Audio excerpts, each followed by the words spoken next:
Bismillahirrahmanirrahim. Alhamdulillahirrabbilalamin. Wassalatu wassalamu ala rasulihil amin, Nabiyyina Muhammad ibn Abdullah wa ala alihi wa sahbihi wa man sar ala nahdihi wa ihtada bihadihi wa istanna bisunnatihi ila yaumiddin, amma ba'd. Alhamdulillah, syukur kita kepada Allah Azza wa Jalla, dengan limpah kurnianya dapat kita bersama dalam majlis ilmu pada pagi ini membincangkan tajuk, iaitulah dalam kitab kita Mukhtasar Minhaj Al-Qasidin, ringkasan pada kitab Jalan Mereka Menuju kepada Allah. Kita telah sampai kepada bab yang ketiga di dalam pasal yang pertama, iaitulah tentang rahsia dalam ibadat. Kita dah baca dah banyak dah tentang ibadat dulu, rahsia bersuci dan salat. Kemudian dalam bab yang ketiga ini, dalam bab zakat, rahsia dan segala yang berkaitan dengannya. Jadi alhamdulillah, inilah yang disebut dengan nama keindahan Islam. Indahnya Islam itu duduk di mana?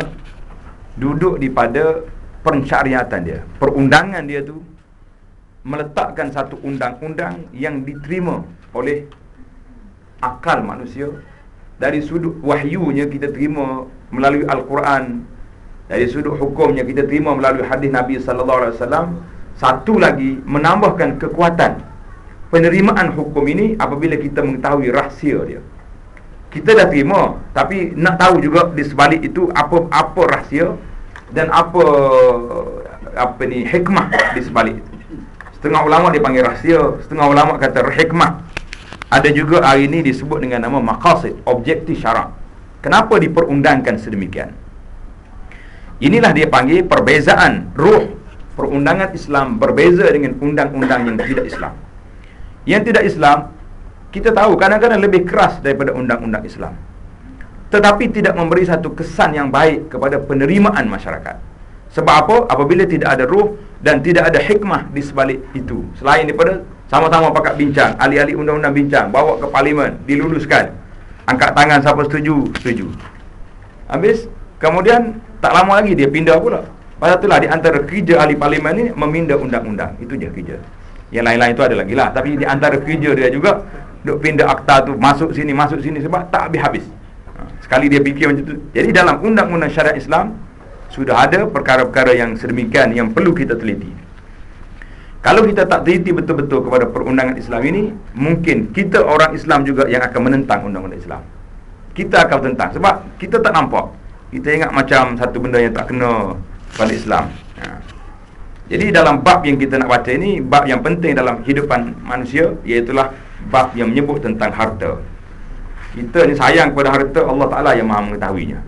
Yuhibbunal mala hubban jamma. Sayang sungguh-sungguh pada harta tak? Jadi bila kita sayang, tiba-tiba disyariatkan zakat. Kena bagi hak kamu 40 juta kamu punya harta, 1 juta untuk orang miskin. Wajib kena bayar. Tak bayar berdosa.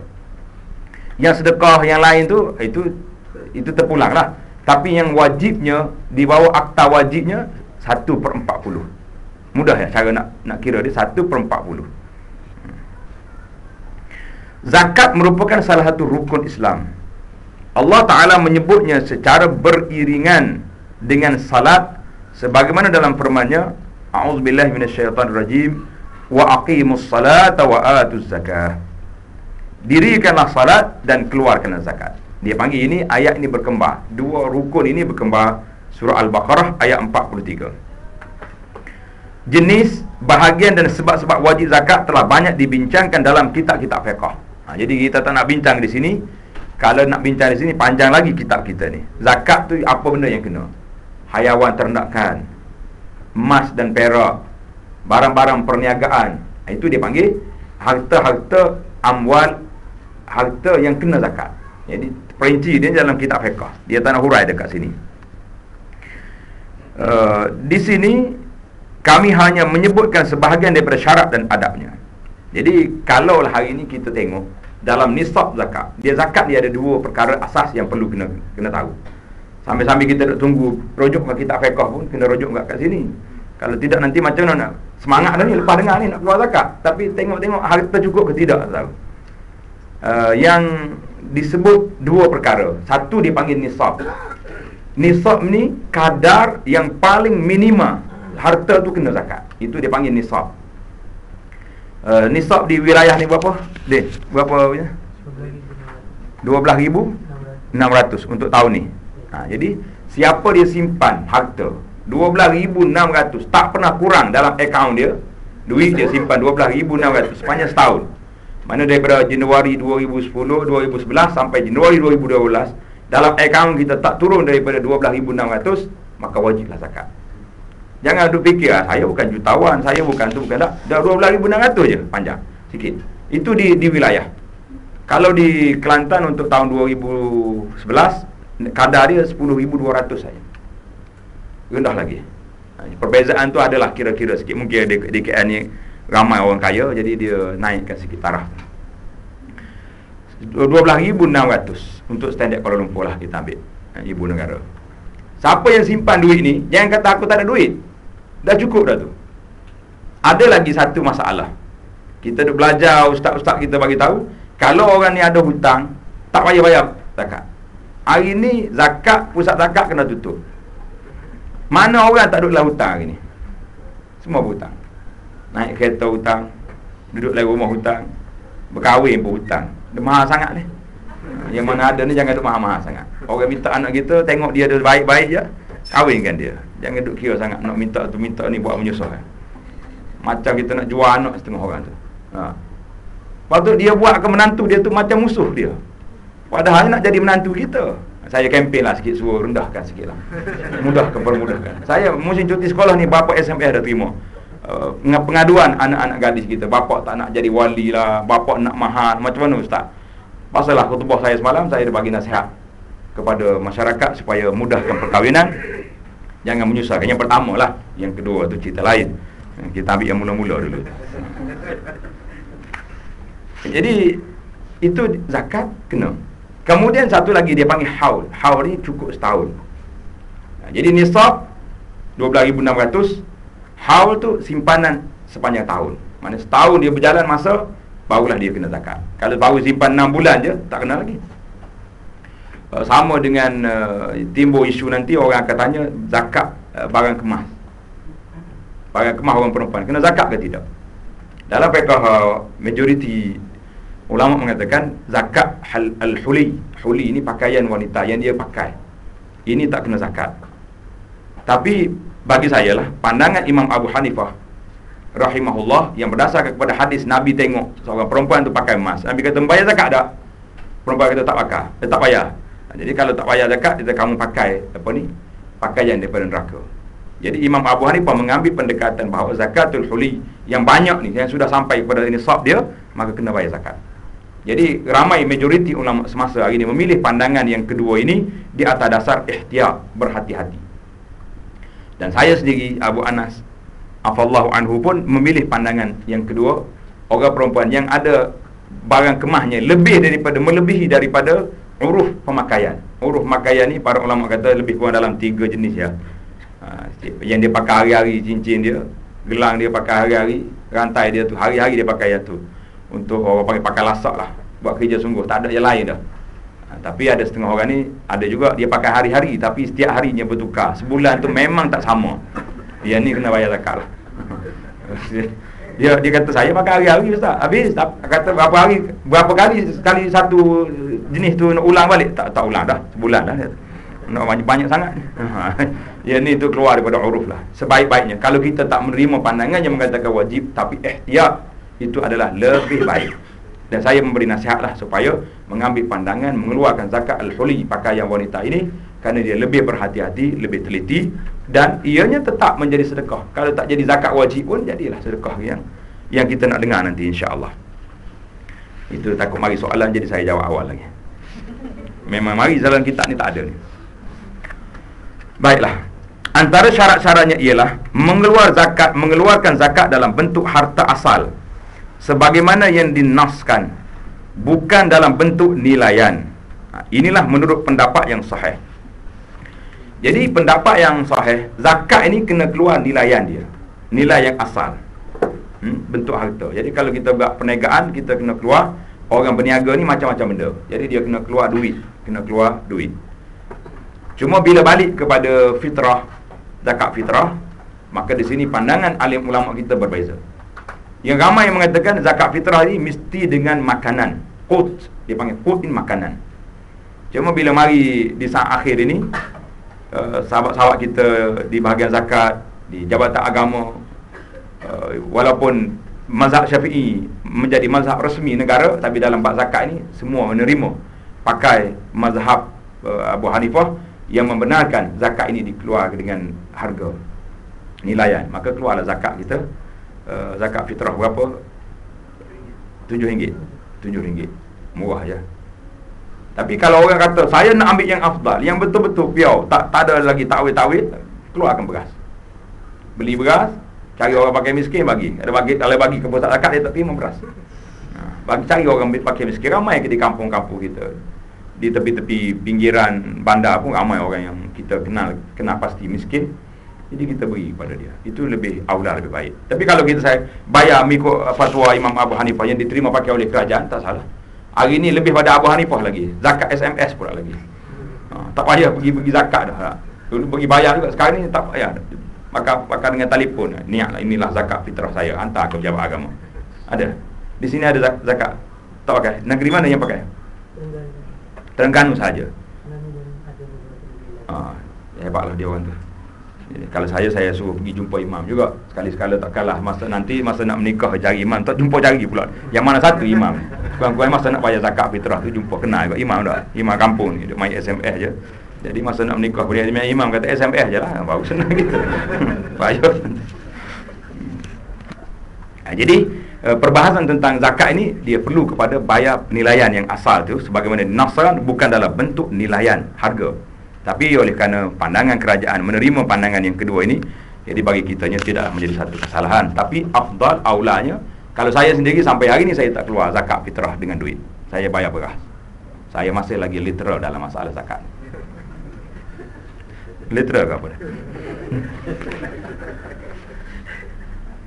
Golongan yang mengharuskan mengeluarkannya dalam bentuk nilai hanyalah menekankan aspek memenuhi keperluan semasa golongan yang berhak.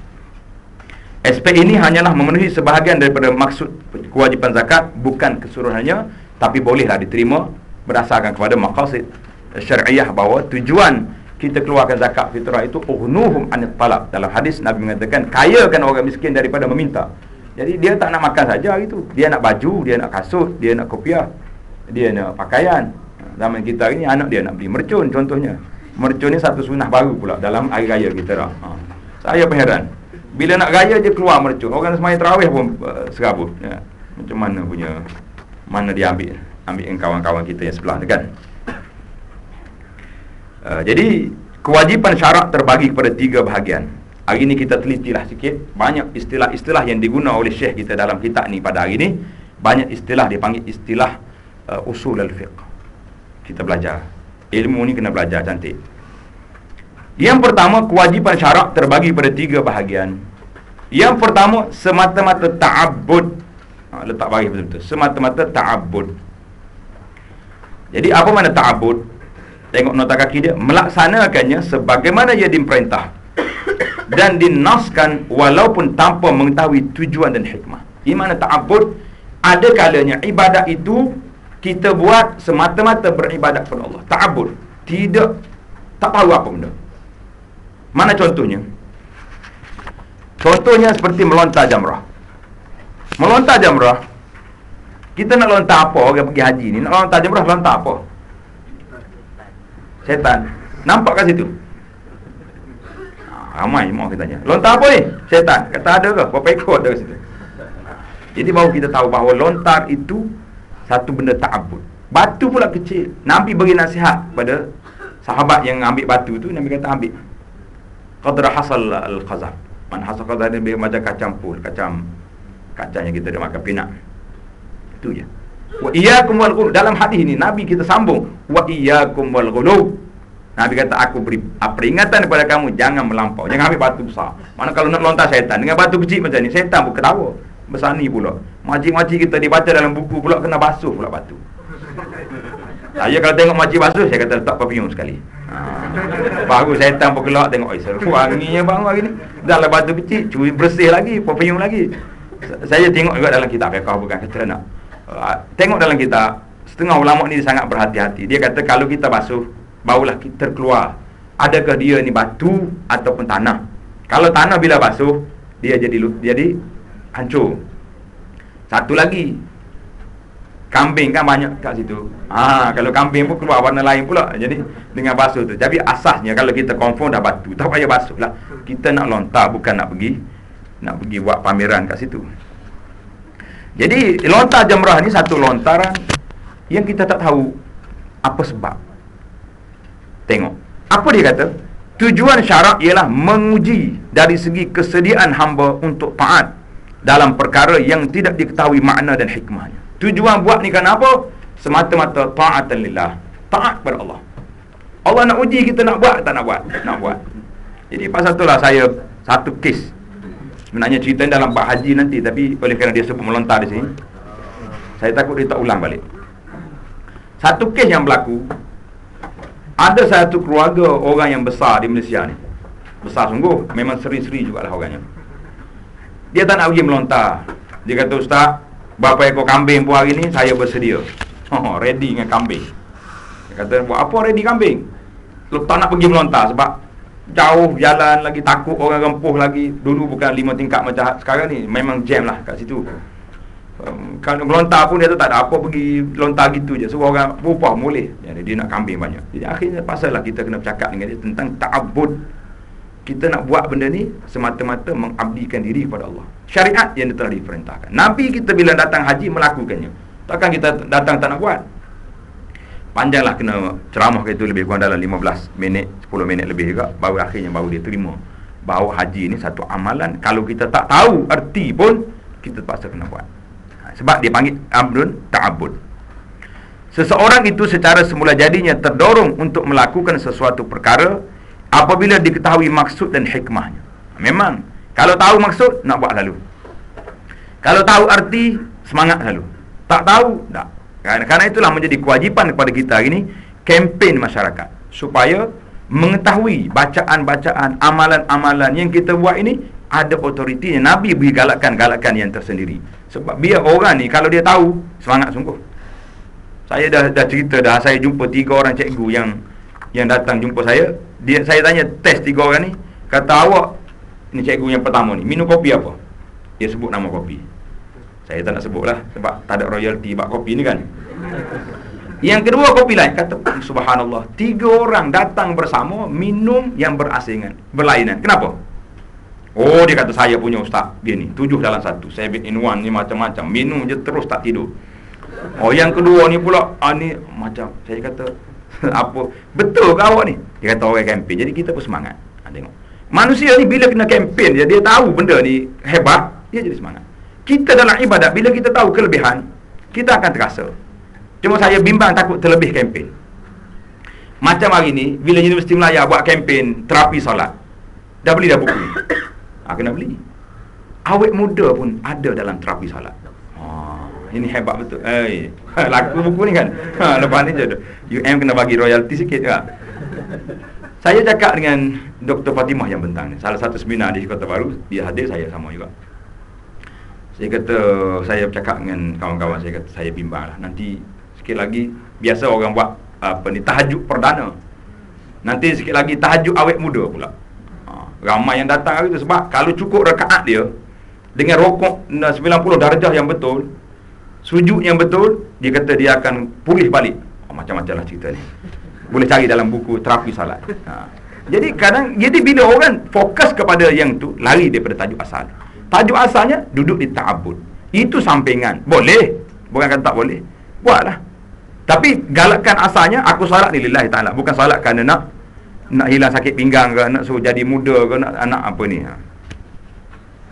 Jadi tengok, seorang itu secara semula jadi terdorong untuk melakukan sesuatu perkara apabila diketahui maksud dan hikmahnya. Justru ketulusan hati untuk menghambakan diri kepada Allah tidak terserlah. Betul tak? Ia berbeza dengan apa yang kita sebutkan ini, yakni tidak diketahui maksud dan hikmah, iaitu ta'abbud. Kenapa buat? Allah Ta'ala suruh. Selesai masalah. Tapi ada kalanya hikmah itu dibuka, diberi tahu. Jadi kita ambil lah yang ada. Yang kedua, aksu zalika, berlawanan dengan yang pertama, iaitulah kewajipan yang bukan bermaksud ta'abbud. Bahkan ianya dorongan atau galakan semata-mata. Contohnya menunaikan qada' dain. Qada' dain, menunaikan, membayar hutang, mengembalikan sesuatu yang dirampas dan seumpamanya. Niat dan bagaimana dia mengembalikannya tidak diambil kira ketika melaksanakannya. Kewajipan ini terlaksana apabila suatu hak dikembalikan kepada empunyanya, walau dengan apa cara sekalipun, selagi tidak bertentangan dengan syarak dan tuntutan syarak gugur daripadanya. Kedua-dua jenis kewajipan ini adalah berasingan. Jadi yang kedua ni bayar hutang. Kalau tak niat nak bayar hutang, aku tak niat, tapi kita pergi bayar hutang, bayarlah hutang awak itu. Awak ikhlas ke bayar hutang ni? Ikhlas tak ikhlas, apa hutang orang kena bayar, tak usah kira ikhlas. Kalau lepas awak bayar hutang, balik tepuk kepala, saya sorry lah, saya bayar hutang awak tapi tak ikhlas hati saya. Lagi itu awak lah, ikhlas tak ikhlas, yang penting hutang saya lunas sudah. Itu dia panggil bercanggah dengan yang pertama tadi. Dalam bab ibadat tadi lah, mesti ta'abbud, kena niat, jangan niat benda lain. Yang kita niatnya nak mengabdikan diri kepada Allah. Yang ketiga, amrun murakkabun, kewajipan yang mengandungi kedua-dua maksud di atas, ta'abbud dan sekaligus satu kerja yang jelas. Iaitulah tujuan yang menguji mukallaf. Siapa mukallaf? Siapa mukallaf? Kita lah mukallaf. Mana orang yang sudah baligh, yang akalnya waras, itu dipanggil mukallaf. Dan di waktu yang sama menunaikan hak seorang hamba. Jadi hak Allah dan hak hamba. Dengan ini terhimpun padanya pengabdian diri dalam melaksanakan ibadah melontar jamrah dan juga mengembalikan hak yang dirampas. Sewajarnya tidak dilupakan bahawa makna yang lebih halus dan mendalam antara kedua-dua tujuan di atas ialah ta'abbud, pengabdian diri. Jadi kita letak yang tu dulu. Kenapa hantar balik barang orang tu? Salah lah pegang barang orang, hak dia, jadi kita hantar balik. Inilah yang lebih penting. Kewajipan zakat termasuk dalam bahagian ketiga ini. Dua-duanya ada. Iaitulah hak fakir miskin ditunaikan dengan memenuhi keperluan mereka, dan matlamat pengabdian pula terlaksana dengan menunaikan mengikut cara yang ditetapkan. Jadi dua-dua dapat. Hak Allah bayar zakat. Hak fakir miskin sampai asnaf tu kepada, sampai zakat itu kepada asnaf. Dengan sebab inilah maka kewajipan zakat ditetapkan. Kewajipan zakat seiring dengan ibadat sembahyang dan haji. Wallahu a'lam. Jadi jelaslah kepada kita bahawa zakat itu ada dua-dua itu. Hak orang dan hak Allah. Jadi hak ni ada dua. Satu hak Allah, satu hak orang. Hak Allah dibina di atas dasar musamahah. Mudah, boleh kita mudah. Tapi hak orang lah dibina atas musyahah, dipanggil di atas perkiraan kita dengan dia. Bukan senang.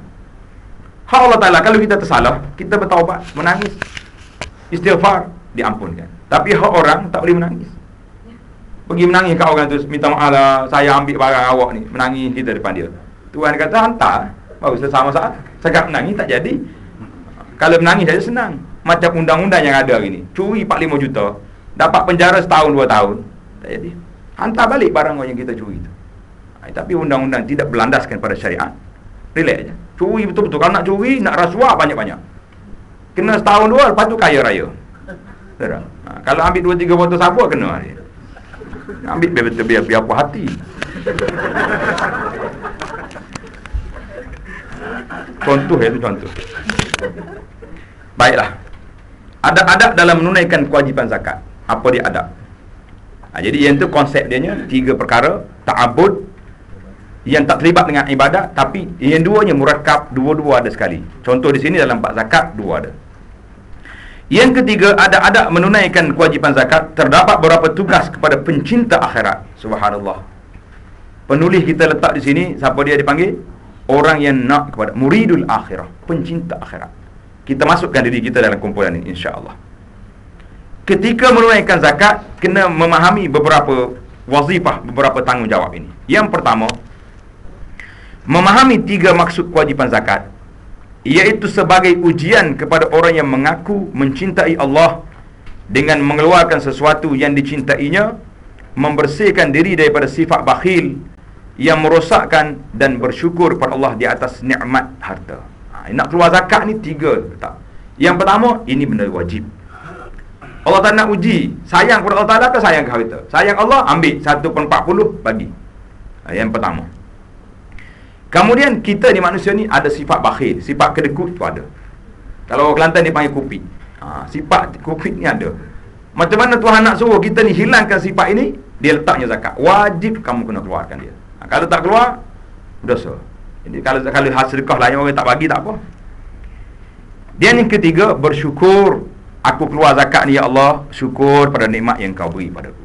Nikmat Allah Ta'ala beri banyak pada kita. Hari ni Masya Allah, saya tengok nikmat melimpah ruah. Banyak sekali nikmat yang kita ada. Seorang-seorang satu-satu. Kadang-kadang kita tanya dia, minta tengok kad belakang tu, tak penuh belakang. 10-20 syarikat ada. Kalau satu syarikat 10,000 pun cukup dah. Tapi bukan 10,000 dia orang, tak main ribu dia orang ni. Yang kedua, mengeluarkan zakat secara sembunyi. Al-israr bi ikhrajiha. Ini menjauhkan dirinya daripada riya dan bermegah-megah. Menzahirkan pengeluaran yang juga boleh menyebabkan penghinaan kepada fakir miskin. Sekiranya dia bimbang akan dituduh tidak mengeluarkan zakat. Ini yang pertama tadi. Yang afdalnya secara rahsia. Diam kita bagi. Bagi besar zakat, senyap je masuk. Tetapi sekiranya dia bimbang akan dituduh tidak mengeluarkan zakat, jadi mungkin orang akan tuduh dia ni senyap je ni, tak pernah keluar sinar harian. Apa nak kata? Dia boleh memberikannya secara terang kepada golongan fakir yang tidak kisah untuk menerimanya di depan khalayak ramai. Manakala golongan fakir yang lain diberinya secara senyap-senyap. Jadi untuk tidak orang tuduh kita tak keluar zakat, jadi kita beri jugalah. Ada kalanya bagi kat masjid. Tapi kalau nak beri kepada orang-orang yang agak pemalu, yang suka nak terima, jadi janganlah beri depan orang. Ini sudah ceramah mari holo sampul, ustaz, ini zakat saya untuk ustaz. Ustaz pun tak nak ambil lah, bagi orang lain lah. Saya pun bukannya susah sangat lah. Tapi kalau kata bagi sampul senyap-senyap, tulis kat dalam tu, mungkin dia terima. Jadi adab tu kadang-kadang orang penerima ni ada kalanya sukar. Cuma dalam sebut nanti kita kena ingat, bukan semua orang yang kita boleh beri tanpa beritahu. Kalaulah kita syak orang ni kaya ke miskin, maka kita kena cakap dengan dia, saudara, akhi, ini zakat. Kalau dia tu kaya, dia akan beritahu, minta maaf, saya pun selekeh lagu ni pun ada juga harta. Jadi maka dia boleh ambil di atas dasar wakil. Tak apalah, saya terima dan saya akan beri kepada orang yang berhak. Tapi kalau kita tengok confirm dia ni memang miskin, kalau setakat ada kancil sebuah tu kaya dah lagi. Kan cerita Nabi Musa dengan Khidir, bila naik perahu, Khidir kata, wa amas safinatu fakanat limasakin, orang miskin juga, tapi ada juga teksi sebuah tu. Jadi ada lagi penilaian tu, kena tengok. Cuma kalau kita yakin dia ni memang miskin, bolehlah kita beri tanpa maklumat. Tapi kalau kita syak, ya miskin ke tak miskin, jadi kena zakat. Ini zakat ni.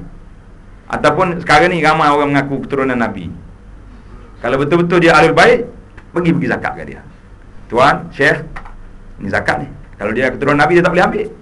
Haram keturunan Nabi makan zakat. Satu lah saya cakap, kawan-kawan yang nak mengaku keturunan Nabi, saya cakap, buat hati-hati betul-betul. Rugi banyak kamu, tak dapat zakat. Duit zakat banyak sekarang ni. Ya, Nabi tak pernah kan ahlul bait ambil zakat, tak boleh. Dia ada fight, ada khumus, dia ada harta tersendiri daripada Baitul Mal Muslimin. Yang ketiga, adab yang ketiga, tidak merosakkannya dengan ungkitan dan menyakiti hati orang yang menerimanya. Ini kita bimbang. Ia mungkin berlaku apabila seorang itu merasakan dirinya telah berlaku baik kepada golongan fakir dan sebagai pemberi nikmat kepada mereka. Jadi bila kita beri pada orang fakir, nampak dia senang sikit, kita bagi ungkit balik. Hai, dulu susah, bila orang bagi duit tu tak kenang, jadi tak kenang apa lagi. Dah kita bagilah. Dia kaya-kaya. Ni ramai yang mengungkit ni.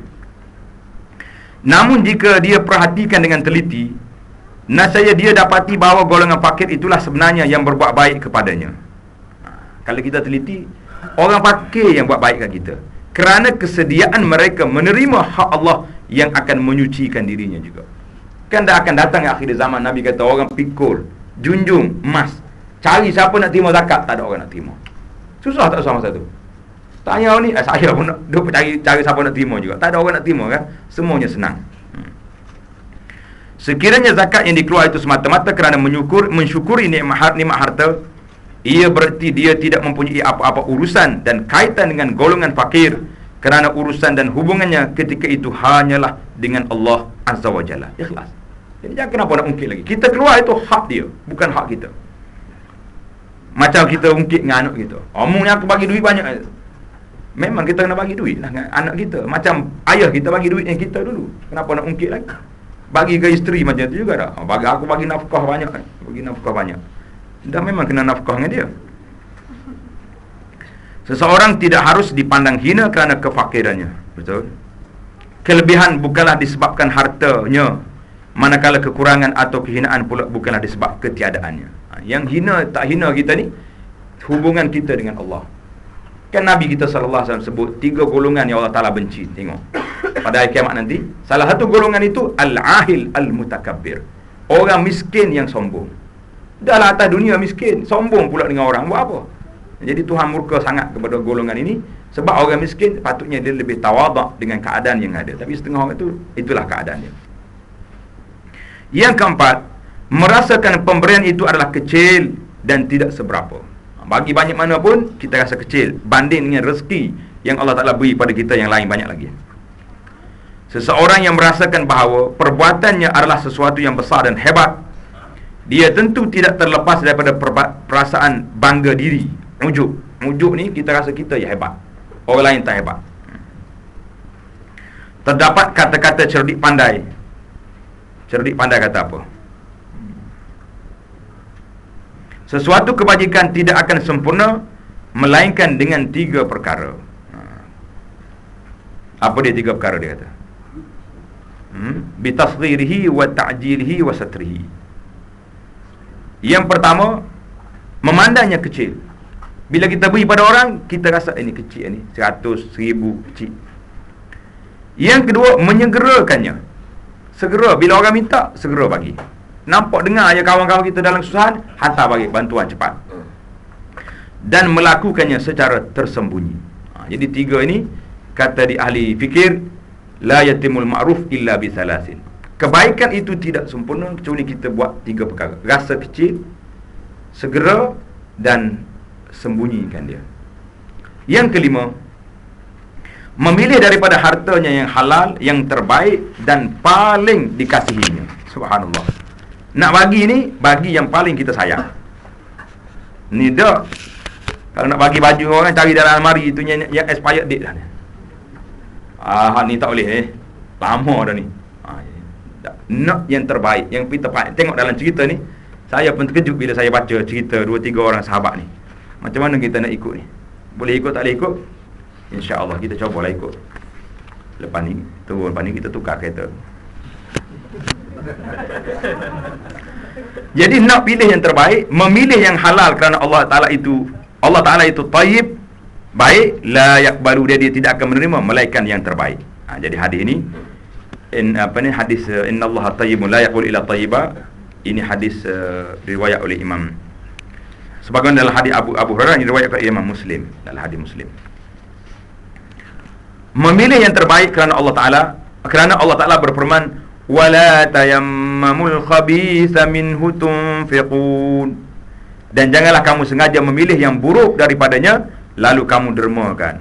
Jadi cari yang buruk-buruk baru kita derma, yang cantik-cantik kita pakai kat kita. Surah Al-Baqarah ayat 267. Di sini ada dua perkara yang perlu diperhatikan. Perlu diperhatikan dua perkara. Yang pertama, hak Allah Ta'ala yang harus dilaksanakan, iaitu dengan mengagung dan membesarkannya. Jadi bila kita nak beri benda-benda ni, kita letak ini adalah hak Allah. Harta ni Allah Ta'ala pinjamkan kepadaku. Antaranya ialah dengan memperelokkan cara pelaksanaannya. Kita fikir hak Allah dan fikir cara laksananya. Kerana Allah lebih berhak untuk dipilih yang terbaik demi beribadat kepadanya. Nak ibadat Allah Ta'ala, cari yang terbaik. Sekiranya seorang itu menyediakan makanan yang tidak elok kepada tetamunya, dia pasti akan menyakitkan hatinya. Orang pergi ke rumah, kalau tak ada makanan, cakap, minta maaf, kita minum teh kosong je lah. Tapi daripada kita duduk cari yang basi-basi dalam peti tu, buka sana buka sini, panaskan saja, angkat-angkat dah masam. Lepas orang ingat sampai mati. Cantik punya kawan, pergi rumah bagi kek yang sudah masam. Daripada kita tak jamu tak apa, minta maaf betul-betul, sorry lah, saya baru balik juga, baru sampai, makan kat dapur, you pun bagi tak ada SMS aku dulu, kalau tidak aku beli tengah jalan tadi. Dah baik daripada kita duduk bagi benda yang memang rusak. Nah, itu dipanggil satu. Itu hak Allah Ta'ala. Yang kedua, hak dirinya. Harta yang diberikan itulah yang akan bertemu dengannya pada hari kiamat kelak. Jadi kita kena ingat, hak Allah Ta'ala kita nak beri ini biar baik. Yang kedua, hak diri kita, inilah bekalan kita. Oleh itu dia berhaklah memilih yang terbaik demi kebaikan dirinya sendiri. Kita beri yang terbaik inilah yang kita nak simpan dalam amalan kita di hari akhirat. Manakala memilih yang paling dikasihi pula adalah kerana mengikut firman Allah Ta'ala. Yang sana kita pilih yang terbaik. Yang kedua, pilih yang paling kita sayang. Allah Ta'ala firman dalam ayat Al-Quran, lan tanalul birra hatta tunfiqu mimma tuhibbun. Kamu tidak sekali-kali akan dapat mencapai hakikat kebajikan dan kebaktian yang sempurna sehinggalah kamu dermakan sebahagian daripada apa yang kamu sayangi. Surah Ali Imran ayat 92. Jadi Tuhan sebut di sini, tak sempurna sedekah kita tu kecuali kita beri yang kita sayang. Abdullah bin Umar radhiyallahu anhuma, apabila beliau terlalu suka sesuatu daripada hartanya, cinta sangat, bila dia sayang benda ni, beliau akan sedekahkannya. Subhanallahil azim. Hak sayang tu dia sedekah. Kerana taqarrub, menghampirkan diri kepada Allah Azza wa Jalla. Diceritakan, ini riwayat diceritakan, satu hari beliau mengadu sakit. Abdullah bin Umar sakit. Beliau berkata, aku terlalu ingin memakan beberapa ekor ikan. Nak makan ikan lah kita ni. Nak ikan goreng ke ikan apa ni, steam ke apa benda. Lalu ahli rombongannya bersusah payah mencari ikan untuknya. Payah sungguh, kalau duduk di Madinah memang susah nak cari ikan, sebab lautnya jauh. Akhirnya dapatlah seekor ikan. Subhanallah, dapat juga seekor. Isterinya pun mengambil ikan tersebut dan memasaknya. Ketika ikan itu dibawa kepadanya, tiba-tiba datang seorang miskin yang meminta-minta. Masya Allah, tak sempat dia makan, mari orang minta. Ibnu Umar terus berkata, ambillah ikan ini, beri kepada orang tu. La ilaha illallah. Isterinya berkata kepadanya, subhanallah, engkau telah membuatkan kami bersusah payah bagi memenuhi hajat engkau, pergi cari ikan lagi, masak lagi, sedangkan bersama kita ada bekalan lain yang kamu boleh berikan kepadanya. Manakala beri hak lain, orang itu terima dah, dia nak minta sedekah ya. Lalu beliau berkata, ini kerana Abdullah bin Umar sangat suka kepada ikan tadi. Oleh kerana aku sayang ke dia, aku sedekah. Aku nak tunggu makan di akhirat. La ilaha illallah. Macam mana agak kita? Itu yang saya kata tadi, turun-turun kereta yang kita bawa hari ni yang paling comel sekali, cantik sekali. Kelih ustaz naik kancing, hari kita tukar je kunci dah.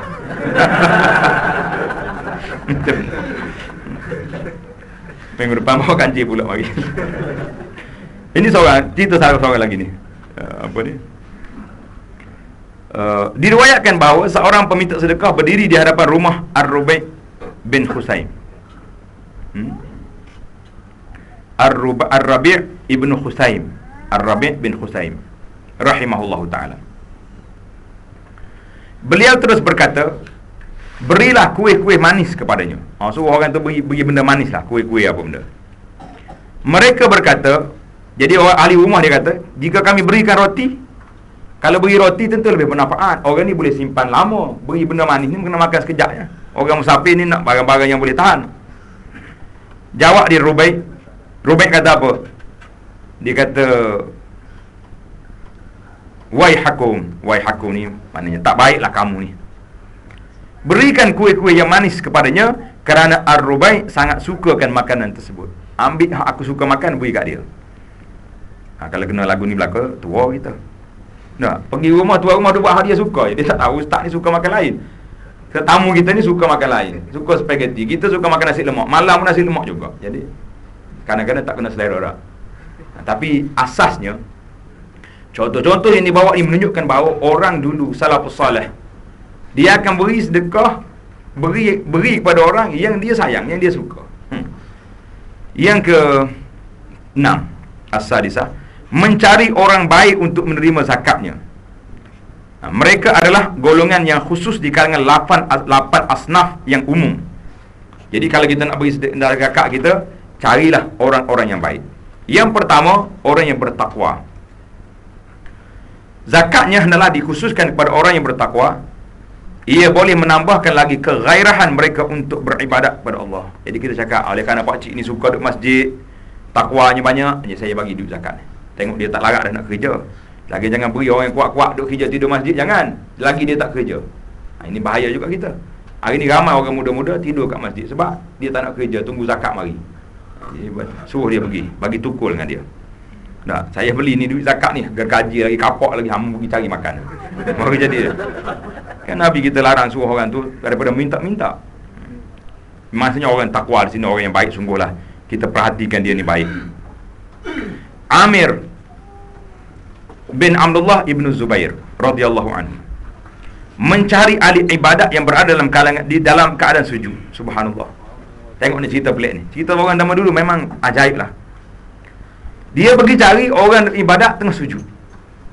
Dia datang membawa satu uncang emas dan perak kepada mereka. Dia meletakkannya di sisi kasut-kasut mereka, di mana mereka menyedari kewujudannya harta tersebut, tapi tidak mengetahui tempat tinggal pemberinya. Jadi kalau beri tengah tak sujud, sempat lagi dia tengok apa beri tadi. Dia tengah sujud ni takkan nak bangun cepat-cepat. Tengah sujud, letak kat kasut. Biasa dekat kasut orang dulu, kasut dia letak di antara celah kaki dia. Tak, kalau kasut kat tangga jangan letak kat situ. Kalau dengan kasut-kasut dengan mah yang angkat pergi dah, letak bawah kaki. Jadi kita kena faham. Baca kitab lama ni kena faham situasi. Dia letak kat kasut. Orang dulu kalau dia salat, kasut dia letak di mana? Di celah kaki. Dia letak situ. Kita hari ni tak. Kasut kita letak depan tempat sujud. Salah. Orang pergi Mekah, dia letak kasut dia depan sujud. Patut letak di bawah kaki. Itu tempat dia.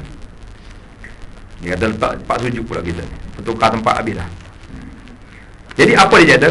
Dia meletakkan di sisi kasut mereka, di mana mereka menyedari kewujudan harta tersebut, tetapi tidak mengetahui tempat tinggal pemberinya. Lalu beliau ditanya, kenapa kamu tidak hantarkan terus sedekahmu itu kepada mereka? Kenapa tak pergi? Beliau berkata, aku tidak mahu seorang pun di kalangan mereka yang berubah wajah kerana malu apabila melihat putusan aku ketika bertembung dengan aku. Dia tak mahu orang ahli ibadat ni malu terima duit. Jadi letak dekat kasut tu, lepas pada semayang ni ambil bawa balik. Memang betul lah tuan-tuan, pengalaman saya tengok, pemerhatikan masyarakat ni, kita tengok orang-orang yang kita beri sedekah ni memang kena pilih. Ada setengah orang ni dapat ya duit sedekah, melompat terus pergi. Pergi mana? Pergi beli rokok. Tu tak boleh. Rokok ni haram. Kita beri sedekah seolah-olah kita menggalakkan dia buat main candu ni pula. Kalau nak bagi sedekah pada fakir miskin, kita tengok keperluan dia. Kita pergi tengok rumah dia. Tanya orang dapur, orang rumah dia. Makcik nak apa?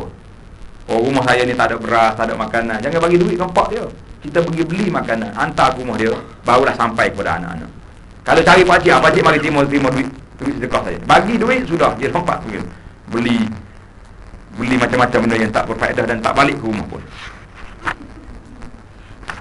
Yang kedua, berilmu, memberikan zakat kepada orang alim yang akan menolongnya dalam mencari dan menyebarkan ilmu agama. Ini akan menguatkan lagi syariat. Memang betul lah. Sebab ustaz-ustaz ni kadang-kadang dia orang ni tak ada masa dah. Kalau dia kena pergi menyangkul lagi, pergi cari rezeki lagi, maknanya masa dia patut dia gunakan untuk berdakwah, untuk menyebarkan ilmu. Tapi kalau duk cari lagi rezeki yang menyebabkan dia kehilangan waktu, hilang masa dia. Saya ada seorang ustaz tu, dia buka kelas Quran, tapi dia lillahi ta'ala, dia tak nak ambil duit.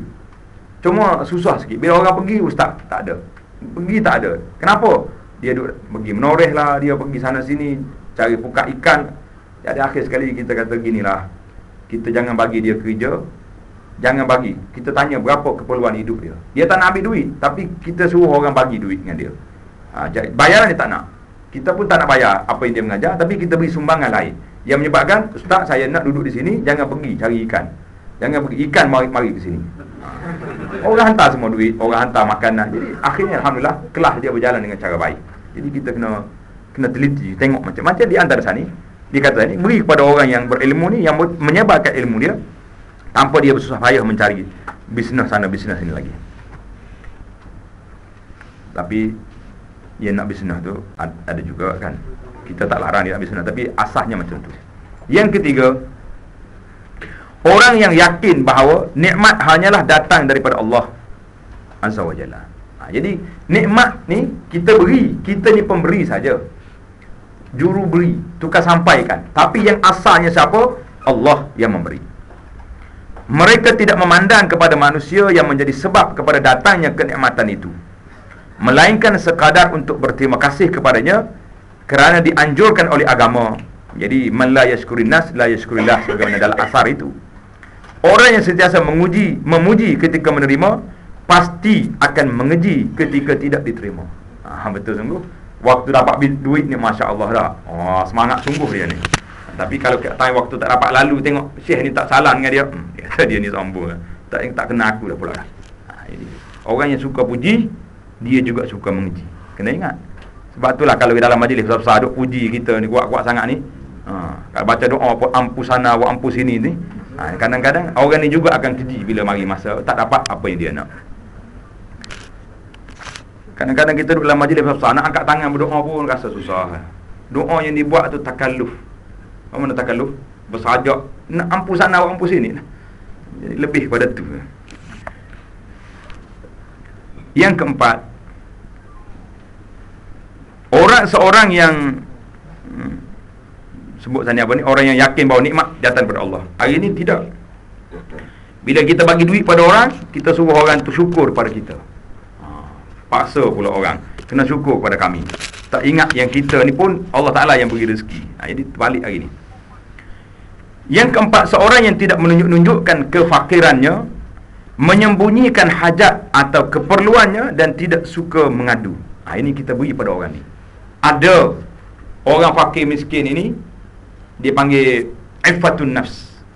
Jiwa tu baik, dirinya baik, tak suka minta-minta, tak suka mengadu pada orang. Tapi orang tahu dia susah. Jadi orang ni lah kita cari dulu. Kalau yang dia suka hari-hari mari duk mengadu, duk tunggu tepi jalan, jadi duk minta-minta, ini kita lewatkan sikit lah. Sebagaimana firman Allah Ta'ala kepada para sahabat, yahsabuhumul jahilu aghniya aminat ta'affuf.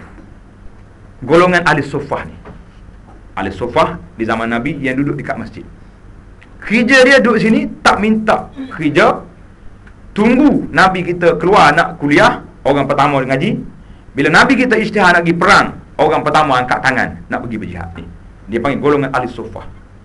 Orang ni tak minta, tak bekerja, tunggu nak mengaji dengan Nabi. Kata di Abu Hurairah radhiyallahu anhu, wa ana minhum, aku ni salah seorang daripada orang ni.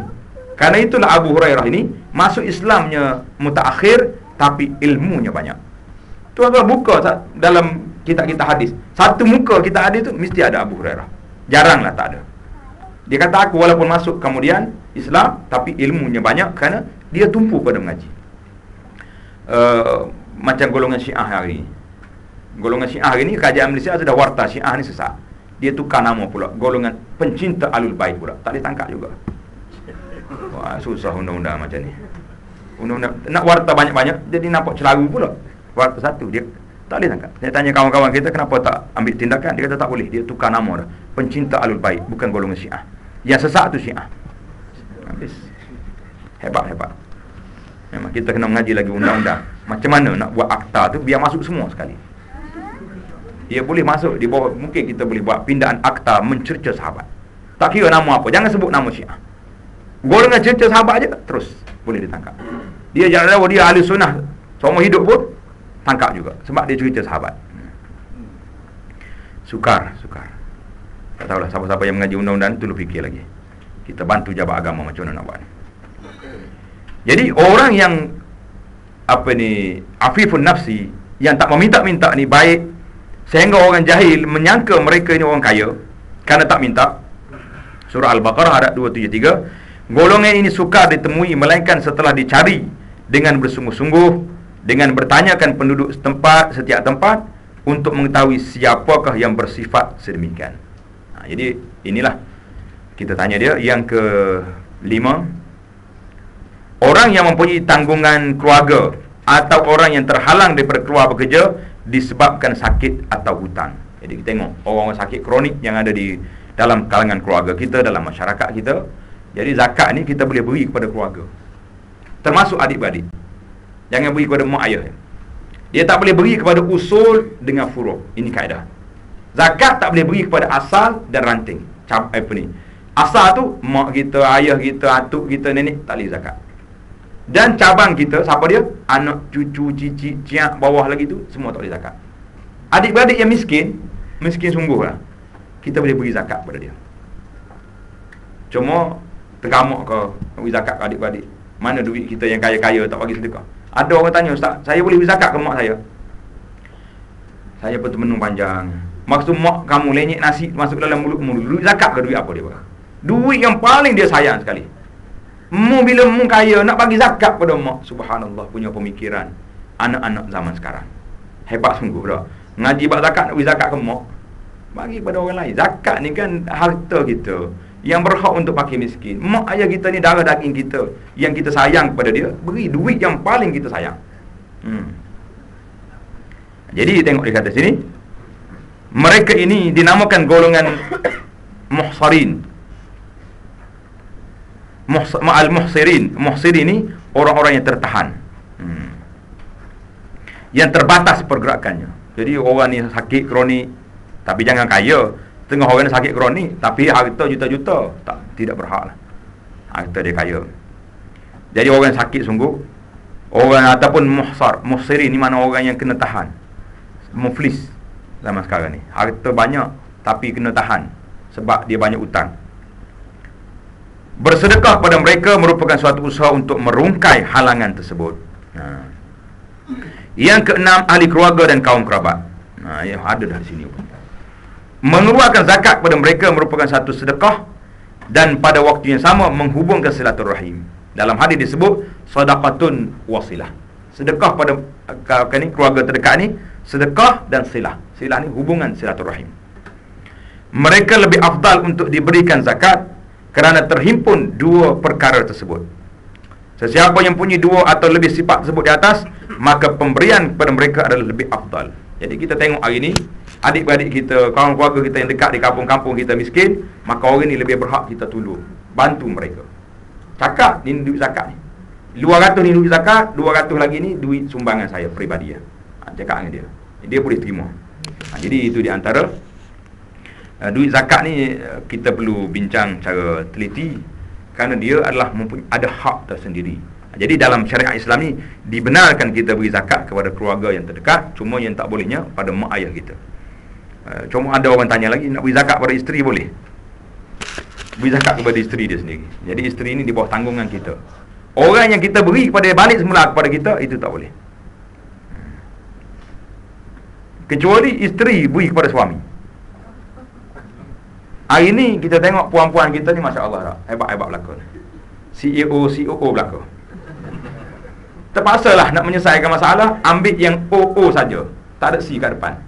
Tak apa, kahwin. Suami dia ni tak ada kerja.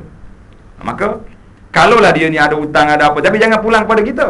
Boleh kita beri kepada dia dalam keadaan dia nak bayar hutang-hutang dia yang lama-lama lah. Dia hutang, duduk rumah sewa, dia tak bayar banyak tahun dah. Jadi kita boleh tolong dia untuk menyelesaikan masalah.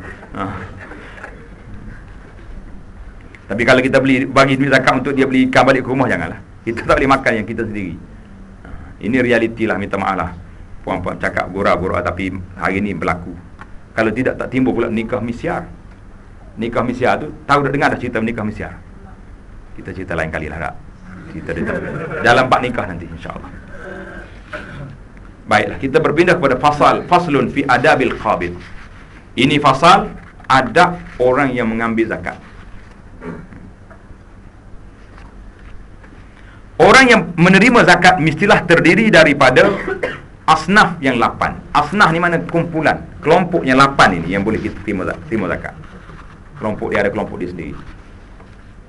Yang pertama, dan dia juga mempunyai peranannya dalam perkara ini. Di antaranya, yang pertama, orang yang terima zakat ini al-wazifatul ula, memahami bahawa Allah Ta'ala mewajibkan pembahagian zakat kepadanya. Jadi aku dapat ni hak Allah Ta'ala beri. Innamas sadaqatu lil fuqara'i wal masakin wal 'amilin 'alaiha wal mu'allafati qulub wa fir riqab wal gharimin fi sabilillah wa ibnis sabil. Jadi ini 8 golongan ini sudah ditetapkan. Tak boleh kita pandai-pandai. Jadi 8 golongan itu sudah ada. Cuma saya bimbang kadang-kadang tuan-tuan tanya, zakat buat bayar guaman boleh ke tidak? Jangan tanyalah, saya tak nak jawab lah kalau tanya pun.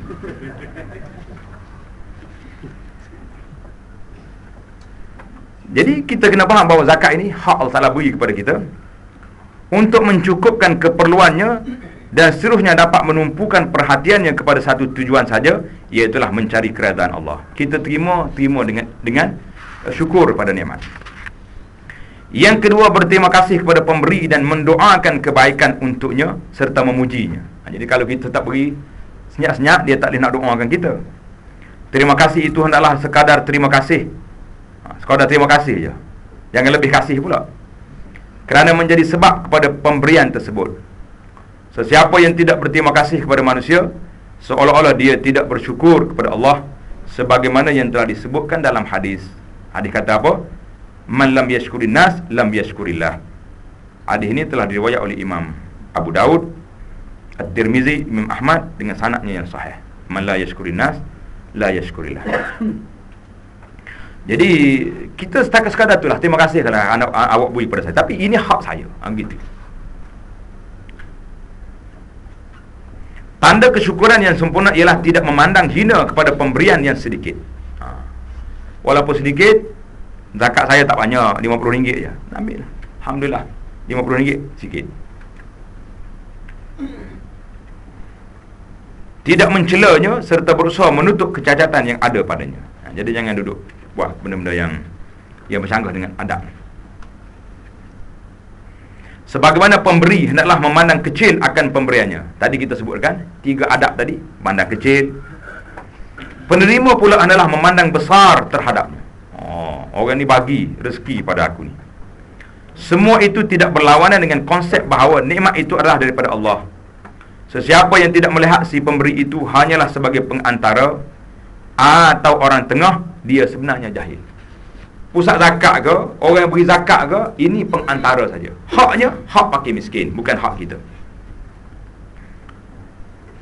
Sekiranya dia menganggap orang tengah itu adalah pemberi yang sebenar, dia telah mengingkari nikmat Allah Subhanahu wa ta'ala. Ini kalau kita kata, dia ni lah yang menyelamatkan aku, dia ni lah, dia ni hanya memberi, juru bagi saja. Al-wazifatus salisah, yang ketiga, hendaklah memerhatikan apa yang diberikan. Kita tengok orang beri apa pada kita. Sekiranya tidak halal, jangan sekali-kali dia mengambilnya. Orang beri zakat, kita ni alul bait, keluarga Nabi, jangan ambil. Atau kita orang kaya, kita tahu, cuma tak oleh kerana orang tengok kita ni selekeh ya. Orang miskin kalau dia ni tengok bagi duit, apa ni? Zakat. Tak boleh. Saya tak boleh terima zakat. Bukan keluarga Nabi, tapi ada, tak masuk dalam asnaf yang 8. Kita kena tahu ini. Satulah saya sebut tadi, kalau kita tak yakin orang ni miskin, kena bagi tahu. Cakap dengan dia. Saya ramai orang bagi. Kata zakat untuk ustaz. Kata tak boleh, saya tak boleh terima zakat. Saya ni keturunan baik juga cakap. Saya keturunan Nabi, cuma tak boleh terima zakat. Habis saya terima sebagai wakil. Jadi kita cakap dia, saya wakil, saya beri pada orang yang berhak. Jadi kita cakap ramai orang. Jadi ustaz-ustaz jangan ambil kesempatan lah. Kalau kita dah ada duit dah, jangan duk ambil lah zakat untuk kita. Setengah orang ni dia ambil juga, tapi dia kata oleh kerana dia ni ada duit, tapi oleh kerana bini dia tu tak ada duit, isteri dia miskin, tak ada kerja, dia beri zakat pula, tukar transfer zakat tu pada bini dia, sedangkan bini di bawah dia. Macam-macam takwil lah. Pasal tu saya baca satu buku cerita, orang miskin hilang duit, dia pun doa, ya Allah, duit aku ni jangan jatuhlah ke tangan orang miskin dengan orang fakir. Orang tanya, ni orang miskin, saya faham dah, mesti dia ambil duit sebab dia nak. Tapi orang fakir tu, orang yang pandai fiqh tu, kenapa dia kamu doa juga? Sebab dia pandai putar, tukar akta, akhirnya berapa dengan dia kata.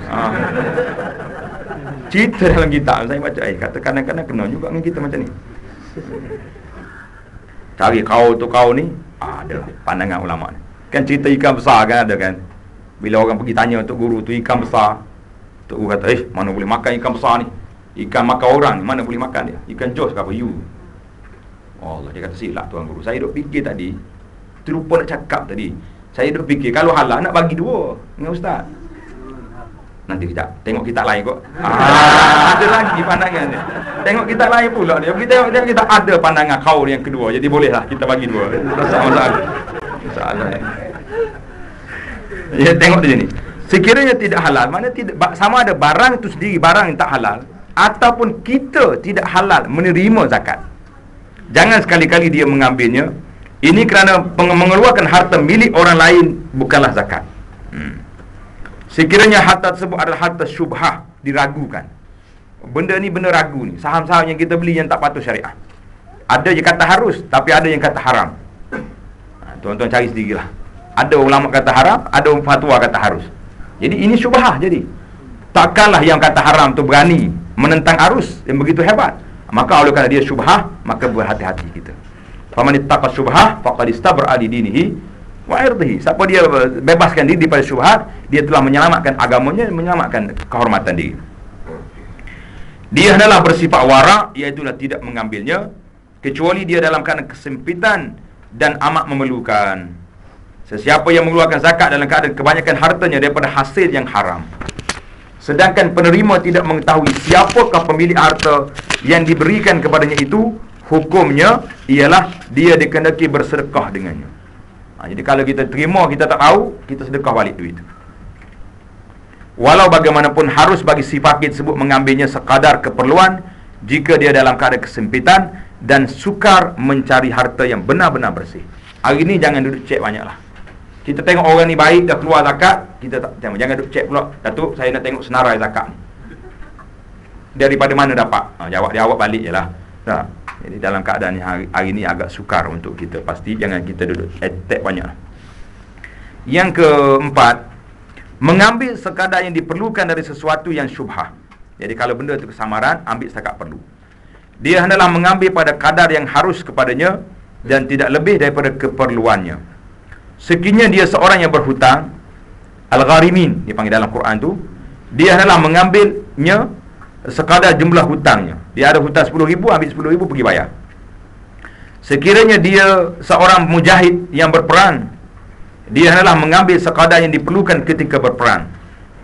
Orang yang mengambilnya kerana kemiskinan juga hendaklah mengambilnya secukup keperluannya dan bukan dalam kadar yang menjadikannya kaya raya.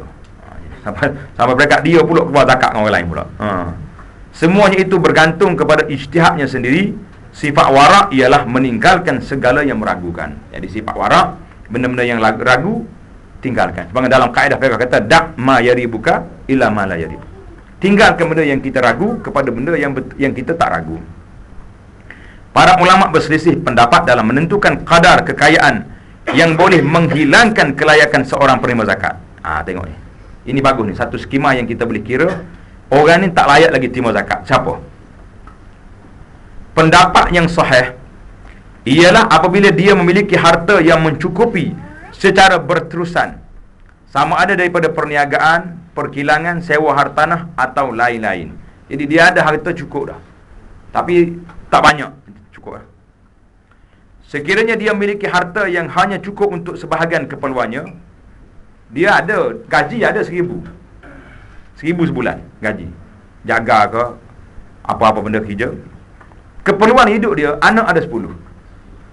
Bayangkan, 10, kalau seorang 100 belanja sekolah, maknanya 1000 anak saja. Ayah dengan mak belum masuk lagi.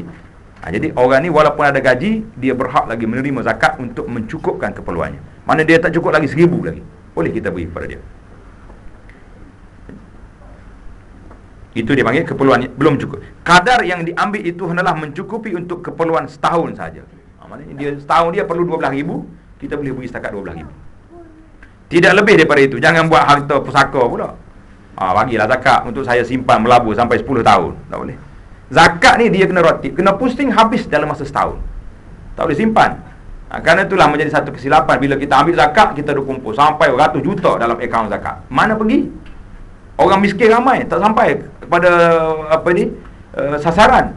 Tapi dia simpan duit. Jadi ini hak miskin tergantung. Kecuali tak ada orang miskin dah nak duit, barulah kita boleh. Jadi dia panggil pelaburan duit zakat ni dibahas panjang oleh para ulama, yang kita tidak bahaslah di sini. Tidak lebih daripada setahun, maka tiba menghadkan tempoh setahun ini adalah kerana apabila berlalu 1 tahun dan hartanya itu telah habis, maka tibalah waktu untuk menerima zakat yang seterusnya. Betul lah. Kan orang keluar zakat ni mengikut haul. Haul tu setahun. Biasa saya tak tahu. Kalau orang Arab, biasa dia keluar zakat Ramadan. Kalau tempat kita mungkin bulan Disember lah kot. Kau tak tentu hak. Masing-masing lah, peribadi dah. Jadi kita, orang ni akan keluar zakat setahun sekali je. Jadi maka diberi keizinan untuk orang miskin ni menyimpan duit zakat tu sehingga setahun. Kerana dijangka dalam masa, kita beri peruntukan untuk setahun. Tanya dia, awak setahun berapa? 10,000. Bagi 10,000. Mana dalam masa tahun depan habislah bekalan dia. Ia boleh menyusah, sekiranya dia mengambil lebih daripada keperluan setahun, ia boleh menyusahkan golongan fakir miskin yang lain yang boleh menerimanya pada tahun tersebut. Itu. Habislah kita tentang zakat yang wajib. Kita berpindah pula kepada kategori yang kedua, faslun fi sadaqati tatawwu' wa fadliha wa adabiha. Pasal pada menyebut tentang sedekah sunat, kelebihan sedekah sunat dan adab-adabnya. Yang tadi yang wajib. Yang wajib ni kena buat, yang sunat pun kena buat juga. Kelebihan bersedekah amat banyak dan bersyukur dan masyhur di kalangan orang ramai. Orang tahu semua orang sedekah ni masyhur sangat di kalangan orang ramai. Di antaranya hadis yang diriwayatkan oleh Imam Al-Bukhari rahimahullah daripada Abdullah bin Mas'ud radhiyallahu anhu, katanya Rasulullah sallallahu alaihi wasallam bersabda, ayyukum malu warisihi ahabbu ilaihi min malihi. Ayyukum, dibaca Arab ni pun kena ada koma juga. Malu warisihi ahabbu ilaihi min malihi. Qalu ya Rasulullah, ma minna ahadun illa maluhu ahabbu ilaihi. Qala fa inna malahu ma qaddama wa malu warisihi ma akhara. Tulis besar-besar ni. Ambil, letak dalam frame, letak kat pintu rumah. Hadis ni. Nabi tanya, siapakah di kalangan kamu yang menyayangi harta warisnya lebih daripada hartanya sendiri? Sedap soalan. Harta orang lain kita sayang lebih daripada harta kita sendiri. Para sahabat radhiyallahu anhum berkata, ya Rasulullah, mestilah setiap seorang akan lebih menyayangi hartanya sendiri. Mestilah sayang untuk kita, takkan nak sayang orang lain. Sabda Nabi sallallahu alaihi wasallam, sesungguhnya harta orang tu ialah apa yang dia belanjakan, dan harta warisnya apa yang dia simpan. Cantik tak cantik? Nasihat motivasi Nabi bagi ni cantik. Harta kita, hak kita belanja. Ma akala fa'afna. Nabi kata dalam hadis lain, orang ni bercakap mali, harta aku. Nabi kata dah, hartamunya ma akala fa'afna. Apa yang kamu makan dah hilang dah. Wa ma labisa fa'abla. Apa yang kita pakai dah lusuh. Dan apa yang kita sedekahkan itu ya harta kita. Yang lain-lain semua harta orang belaka. Cari banyak-banyak untuk siapa? Untuk orang. Bila untuk orang? Bila dah mati. Bila mati, automatik harta jadi pusaka. Boleh lagi kalau kita rasa anak kita dah kaya-kaya semua dah. Macam mana kita nak suruh harta kita ni jadi lagi hak kita lepas mati? Boleh tak boleh? Boleh, dengan cara kita wasiat. Wasiat tak boleh lebih daripada 1/3 saja.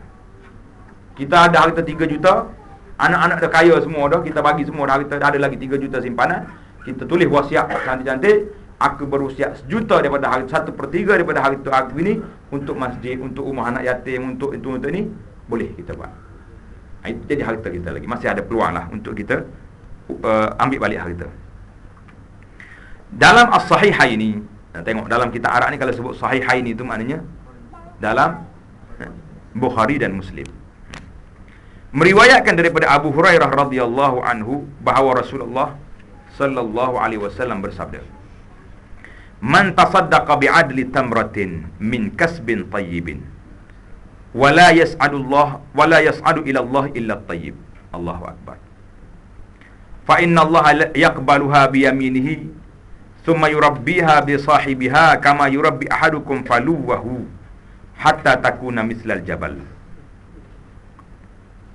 Maksudnya, siapa yang bersedekah dengan harta daripada hasil usaha yang baik, kasbin tayyibin. Harta kita ni harta yang baik. Kita tak curi hak orang, kita berniaga sungguh-sungguh, tak terlibat dengan riba. Ini. Tak curi orang, tak ambil rasuah. Kalau sebut isu ni, isu yang sangat panas lah sekarang ni. Sebut bak rasuah, bak riba, payah. Kita cakap ya, susah lalu orang mari. Dia kata, "Ustaz, kalau saya tak bayar duit kopi ni," dia tak panggil riba, duit panggil duit kopi. Tak bayar duit tip ni, duit minyak ni, tak dapat projek. Saya cakap, yang pegawai nak lulus projek tu orang Islam ke orang kafir? Dia pun susah nak jawab. Nak kata orang Islam, nak sangat ke duit apa ni, duit rasuah ni. Nak kata orang kafir, nampak kadang-kadang ada semayang juga. Mana orang kita jugalah. Hum min jildatina wa yatakallamuna bi alsinatina. Anak bangsa sendiri.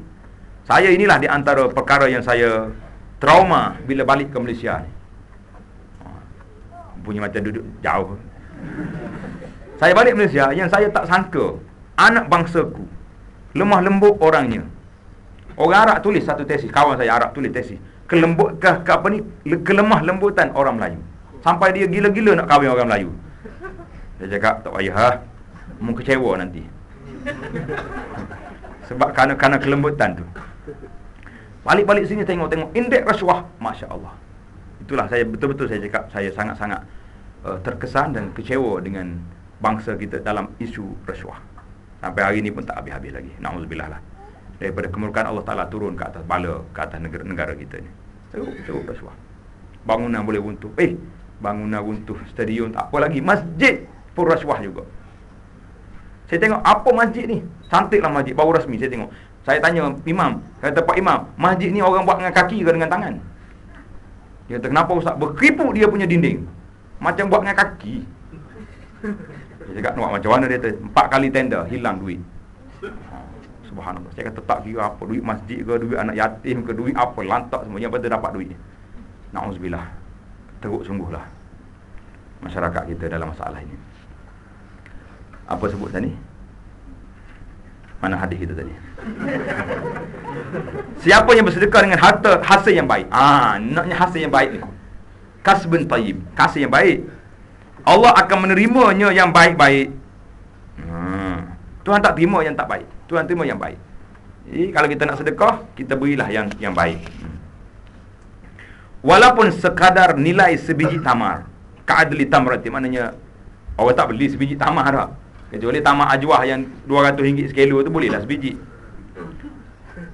Kemudian Allah menjaganya, kemudian Allah akan menerimanya dengan tangan kanannya.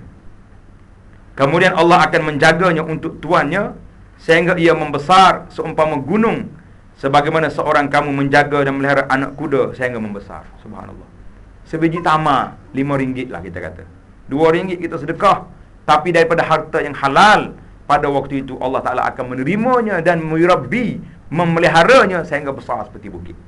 Jadi zakat ini, harta sedekah ni subur dia akan naik. Berilah sedekah walaupun sedikit. Jangan duk kasa air sikit je ni. Tak. Dalam hadis lain disebut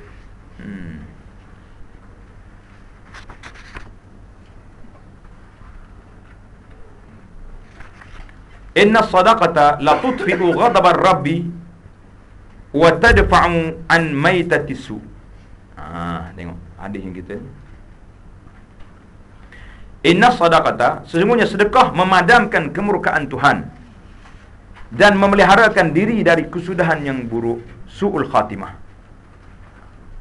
maitatisu. Jadi siapa dia bimbang daripada su'ul khatimah, banyakkan bersedekah. Dan memadamkan kemurkaan Allah. Tuhan padam kemurkaan kita, kemurkaan dia dengan cara kita bersedekah. Hadis ini riwayat oleh At-Tirmizi daripada Anas dan sanadnya dhaif, sanadnya lemah. Dalam bab itu terdapat juga hadis daripada Ummu Salamah yang diriwayatkan oleh Imam At-Tabarani dalam Al-Awsat. Dia tak sebut di sini. Takat tu je. Dalam kitab saya ni yang Arab ni, wa sahahu syaikhuna fi sahihil jami'. Maknanya Syekh Albani mentasihkan hadis ni dalam Sahih Al-Jami'. Tambahlah yang tak ada dalam kitab tu, tambah dalam Awsat, dan ditasihkan oleh Syekh Albani dalam Sahih Al-Jami', dalam nombor hadis 3690. Ini kadang-kadang penterjemah ni patutnya benda-benda macam ni, takhrij hadis dia sudahkan, kerana ada nilai tersendiri di situ. Benar tak? Dalam hadis lain pula menyebut yang dengan maksudnya, dalam hadis lain dia sebut apa tadi? Maksudnya bersedekahlah kamu. Sesungguhnya sedekah itu akan menebus kamu daripada api neraka. Hadis ini riwayat Abu Nuaim dalam kitab Al-Hilyah daripada Anas, pada sanadnya terdapat Al-Haris bin Umair dan dia adalah perawi yang dhaif. Daripada Buraidah, wa an Buraidah radhiyallahu anhu qala, sabda Nabi sallallahu alaihi wasallam, ma yukhriju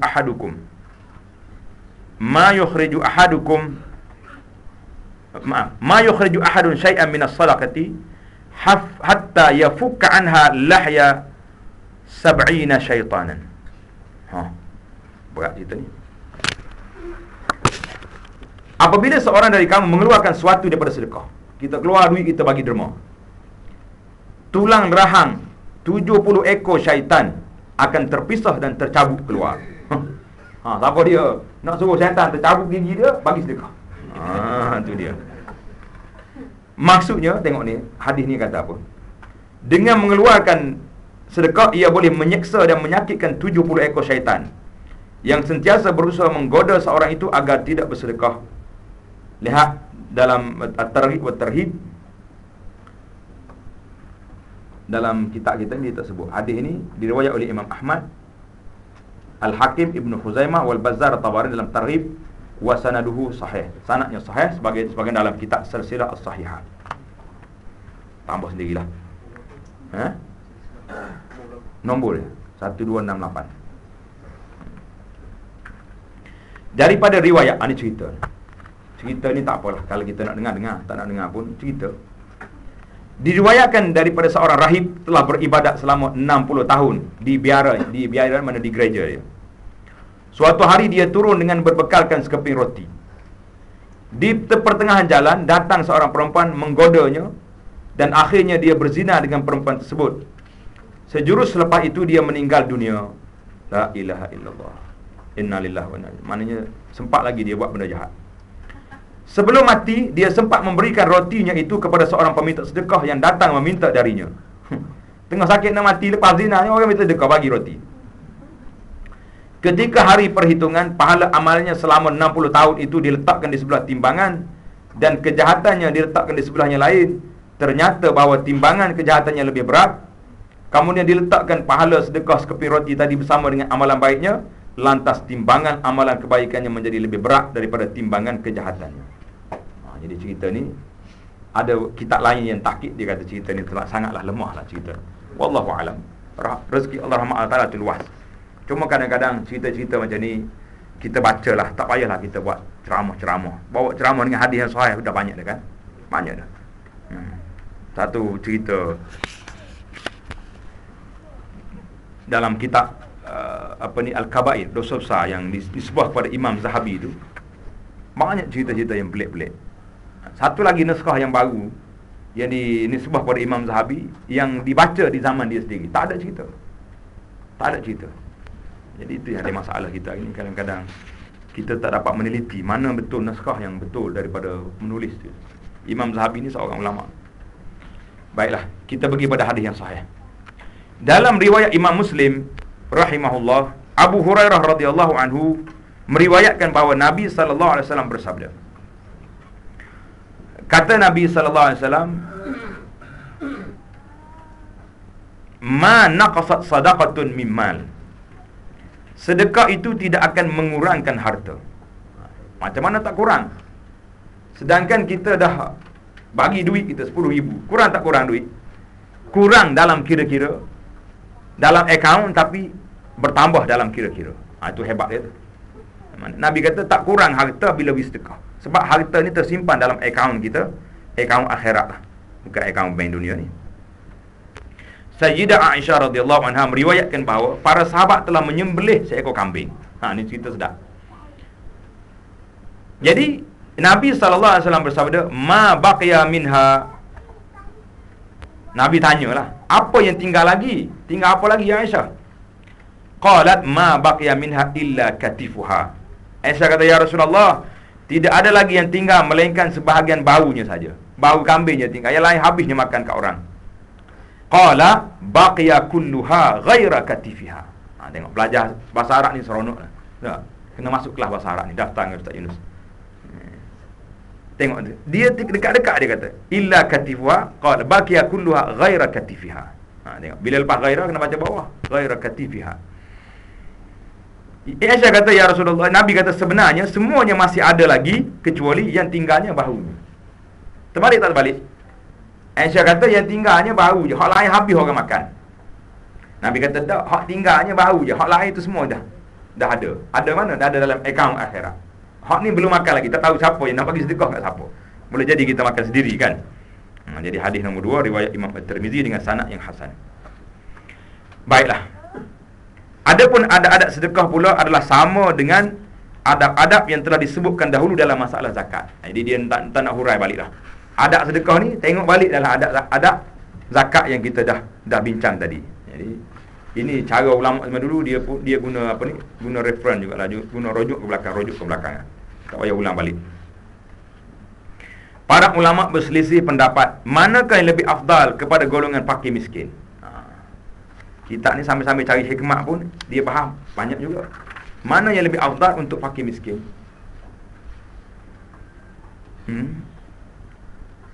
Sama ada menerima zakat atau menerima sedekah. Kita nak terima hak mana? Terima zakat ke terima sedekah? Sebahagian ulama mengatakan menerima zakat lebih afdal. Sebab zakat ni hak dia, hak orang miskin. Kalau dia tak terima zakat, dia ambil sedekah juga. Jadi sedekah ni kita boleh beri pada orang lain, orang yang tidak asnaf. Itu maknanya jangan duk kacau lah hak orang lain tu, ambil hak kamu punya lah, zakat. Sebahagian lain pula berpendapat bahawa menerima sedekah lebih afdal, kerana sedekah tu lebih umum, dengan lebih general daripada zakat. Zakat ni khas tertentu saja. Dia pun tak pilih yang mana-mana. Jadi dua-dua dapatlah insya-Allah. Mengenai sebaik-baik sedekah pula, Abu Hurairah radhiyallahu anhu meriwayatkan bahawa Rasulullah sallallahu alaihi wasallam su'ilan Nabi sallallahu alaihi wasallam ayu sadaqati afdal. Qala an tasaddaqa wa anta sahihun syahihun takhshal faqra wa ta'mulul ghina wa la tumhil hatta idza balagatil hulqum qulta li fulani kaza wa li fulani kaza wa qad kana li fulan. Sedap nama alim. Rasulullah sallallahu alaihi wasallam ditanya, manakah sedekah yang lebih afdal? Sedekah mana yang afdal? Jawab Rasulullah sallallahu alaihi wasallam, kamu bersedekah sedangkan kamu dalam keadaan sihat. Kita tengah semangat lagi, tengah kuat lagi, tengah nak tukar ni lagi, bersifat bakhil, tengah kupik hangit ni, nak bagi sedekah memang payah sungguh. Takutkan kefakiran dan bercita-cita menjadi kaya. Nak naik taraf lagi. Sekarang ni pun jutawan dah, tapi nak B pula. Sekarang ni dia tak sebut bilion, dia sebut B. Ni pokok B dengan J. Saya pergi motivasi satu ceramah di golongan yang ni, pokok-pokok yang duk main MLM ni, 8581 ni. Tahu 8581? Kena tahu. Tengok nombor kereta dia 8581. Tu termasuk tu. Keluar pukul 8, balik pukul 5. 8.1 keluar pukul 8 malam, balik pukul 1 pagi. Cari harta pasal nak naik B. Sekarang ni baru J, tak ada badan lagi. B punya mau. Punya hebat. Jadi tengah-tengah J dengan B ni, kita bagi sedekah banyak ketika tu. Tak salah cari harta pergi lah. Nak cari balik pukul 2 pagi, buat balik lah. Tapi jangan sampai isteri cari orang lain sudah. Isteri cari orang lain. Suami cari orang lain, memang berlaku. Kawan saya sendiri, dia mengadu kepada saya, dia kata apa nak jadi, dia kata. Hasil daripada isteri dia terbebas banyak pergi bekerja, yang akhirnya bercerai dua orang ni. Duduk-duduk baik-baik. Nabi SAW dalam hadis Nabi kata, kamu dalam keadaan sehat, bakhil, takutkan kefakiran dan bercita-cita menjadi kaya, jangan ketika itu kita sedekah. Tengah semangat nak kaya dia, pak bagi sedekah. Jangan kamu tangguhkannya sehingga nyawa sampai di halkum. Nyawa tengah bercakap tak bunyi apa dah. Wayar penuh dah. Nak masuk ziarah dia pun kena pakai baju uniform dah.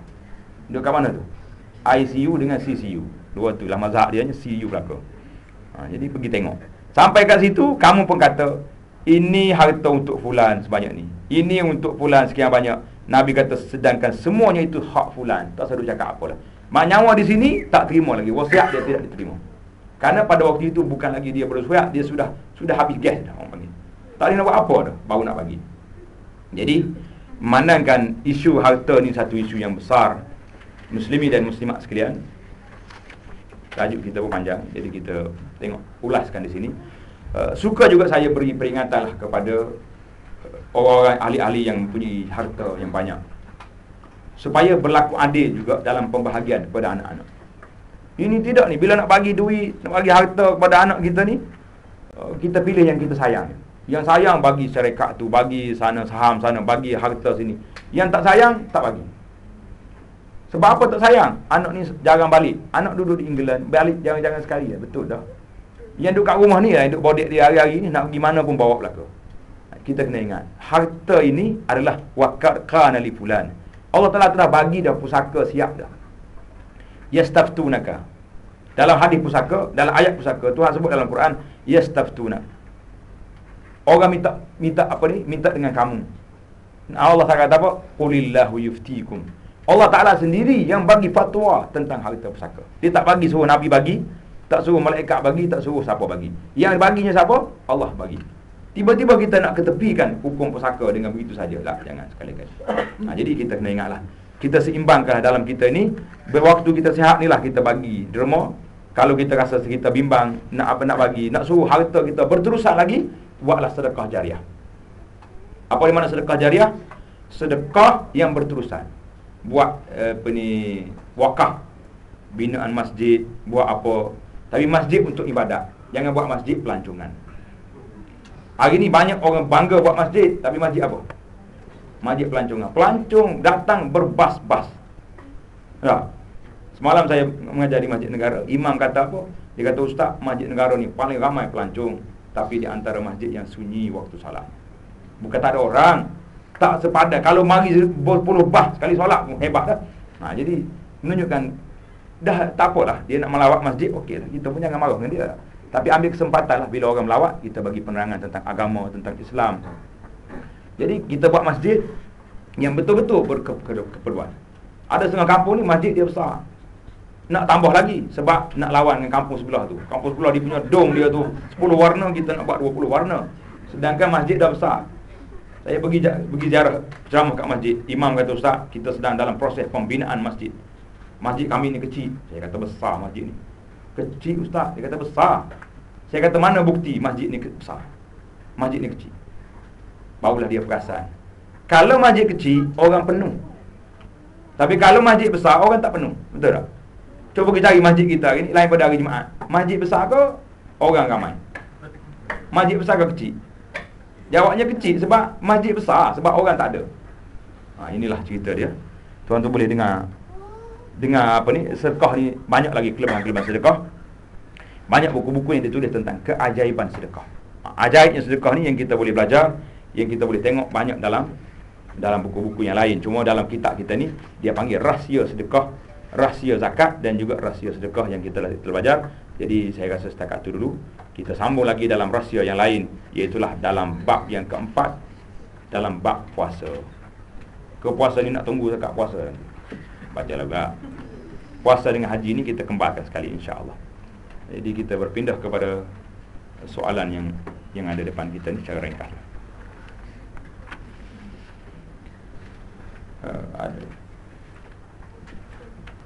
Adakah boleh saya bayar zakat terus kepada fakir miskin tanpa melalui Baitul Mal pusat zakat? Kerana terdapat fatwa Selangor yang memaklumkan pemberian terus zakat adalah harus tetapi berdosa. Jadi kita tengok keadaan. Ini saya tidak berlawan dengan pusat zakat, dengan mana-mana institusi zakat yang rasmi kan. Cuma kita tengok hari ni, kadang-kadang kita jumpa orang miskin. Kita jumpa orang miskin yang memerlukan bantuan. Kalau kita bawa orang ni pergi ke pusat zakat, sempat atau tidak orang ni dengan bantuan nak terima, ataupun dia mati dulu, ataupun dia kebuluran dulu. Kita tengok anak bawa tadi, hari ni baru hari Jumaat, esok tu, lusa tu, hari Senin pula raya orang lain, contohnya hari Selasa raya lagi. Jadi seminggu lagi baru dapat. Sedangkan orang ni perlu. Maka ketika itu zakat yang kita beri itu tak, insya-Allah tak berdosa. Boleh dan tak berdosa. Yang kata berdosa tadi dalam keadaan lain lah. Kita kena tanya baliklah pusat zakat. Jadi berilah kepada zakat ni.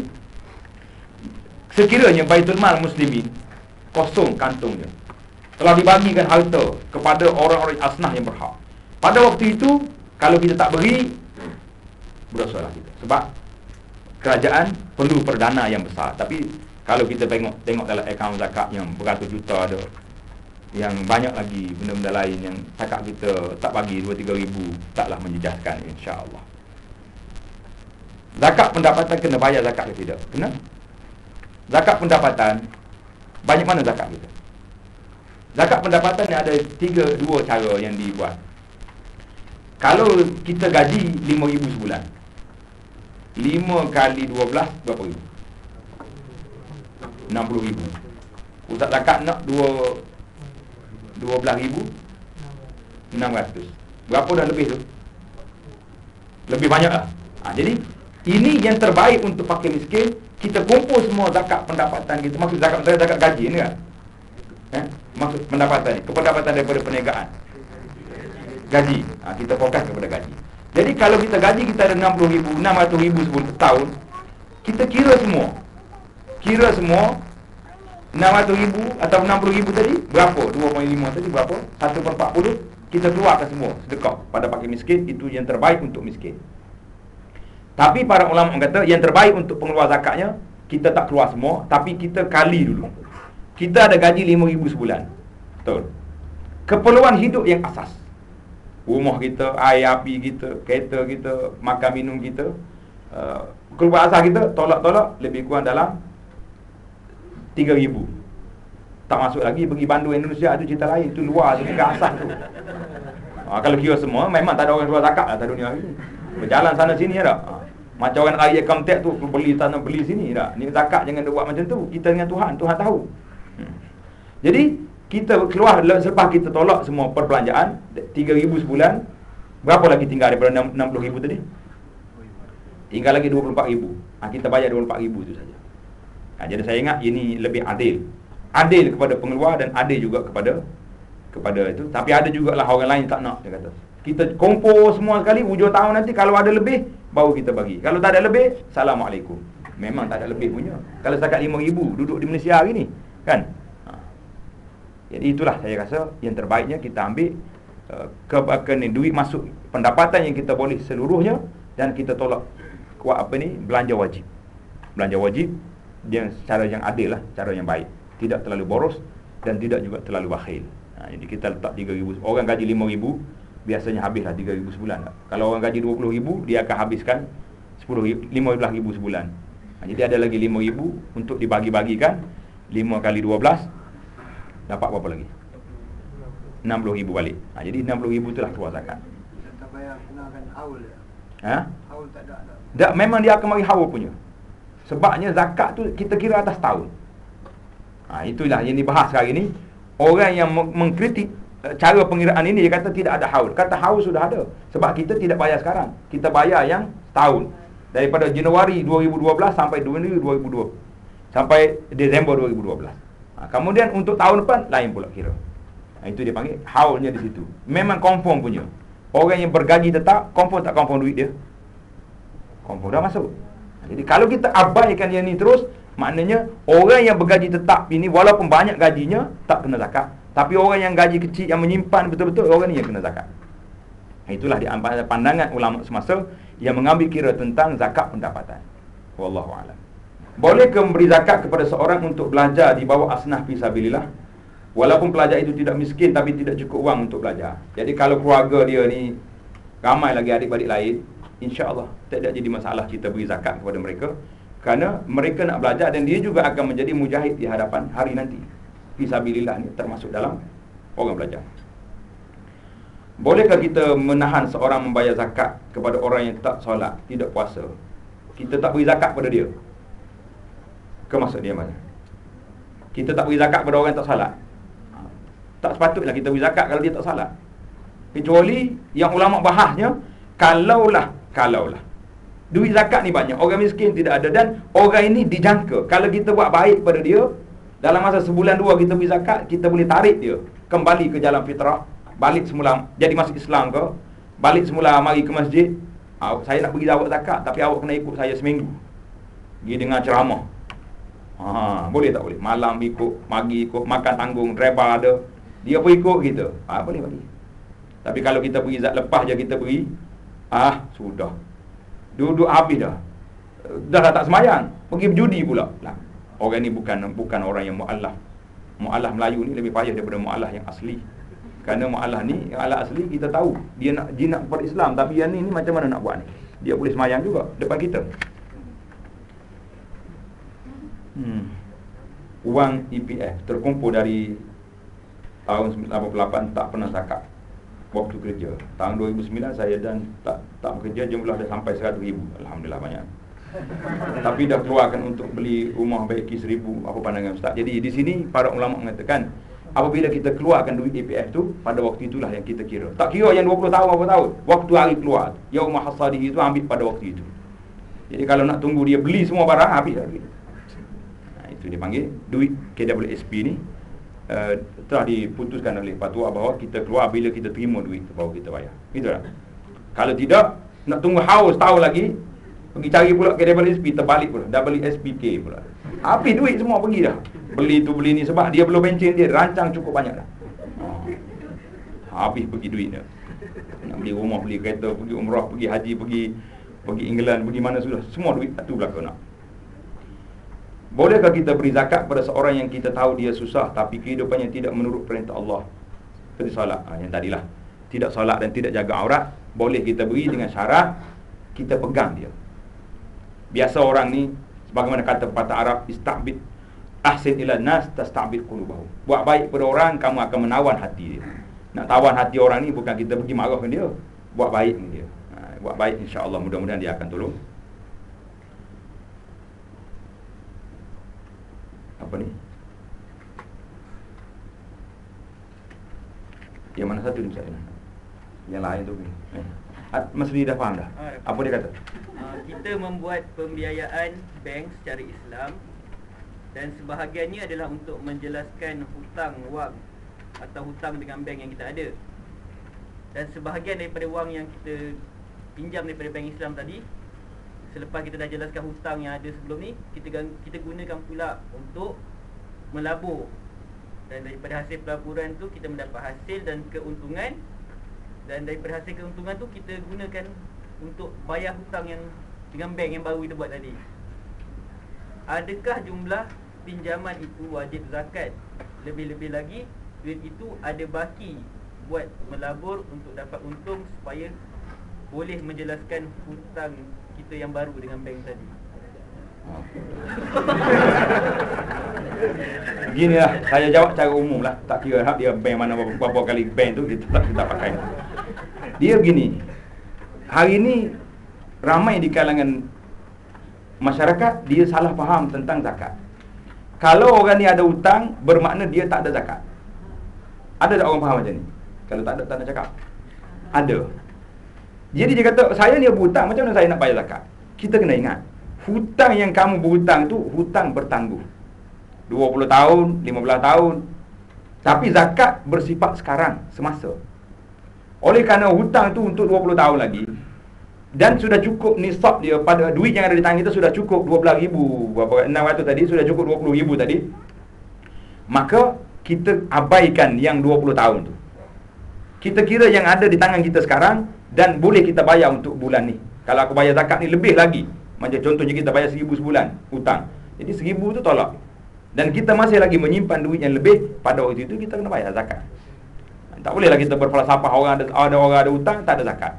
Jadi siapa di atas dunia ni tak ada hutang? Ya, sukar kita nak cari ada orang tak berhutang, tapi berapa orang yang ada. Pelajar-pelajar ni pun hutang juga. Dah PTN ada setengah sampai di airport kena tahan di polis. Tak boleh keluar, nak pergi luar negara sebab ada hutang tak bayar. Bayar je lah hutang-hutang yang ada tu. PTN pun hutang juga. Itu jangan main. Allahu Akbar. Kadang-kadang kita nampak benda kecil tapi dia besar. Mak ayah yang kaya, kalaulah anak kita ada kemampuan untuk tanggung belanja dia belajar, tak payahlah suruh dia berhutang. Menyusahkan anak-anak ni. Tengah mak ayah tanya, kenapa suruh ambil hutang kerajaan? Dia kata nak suruh dia berdikari.